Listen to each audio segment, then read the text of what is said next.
we could never say that we are good above men. No? We could never say we are better than anyone. Amen? What we can always say, mga igsoon, kung wala ang Diyos, wag iko'y mahimo. Amen? We must go back. Anak ko si Barbanam, the best way to recognize that you are growing is to see yourself going down. Amen? Aron makita nimo nga ikaw mitubo, kinahanglan makita nimo nga nagapaubos ka. Amen? God wants to be recognized at all times.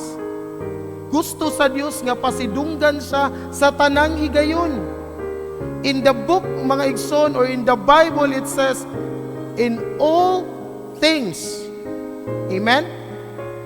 Wala niingon ang balaang kasulatan, diha lamang sa imong kalipay, kundi sa tanang butang. Pasidunggi ang Diyos. Amen? But sometimes that is hard. Amen? There are people, mga igsoon, na it's so hard for them to recognize God when they are in trouble. Amen? Na yung mga tao, mga igsoon, nga pag na sila'y problema, di dayon sila ka-recognize sa Diyos. Why? They opt to think na gibiyaan ko sa Diyos. They opt to think na wala siguro'y Diyos.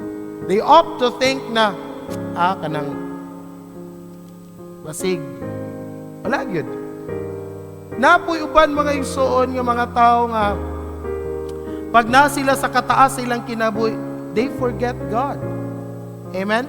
Because they opt to think as well that they did it, no, themselves. Kung sa kanta pa, mga igsoon, sa karaang tao, I did it my way.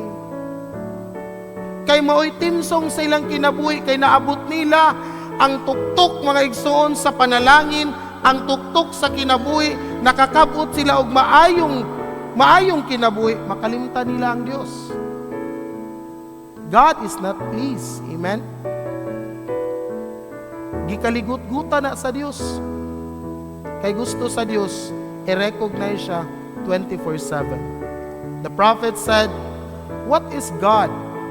God is an object of worship. Someone na dapat natong i-adore. Someone na dapat natong always hunahunahon. And if we forget, mga igsoon, to recognize God, even in a portion, mga igsoon, sa atong kinabuhi, we are actually undermining His Godship. Amen?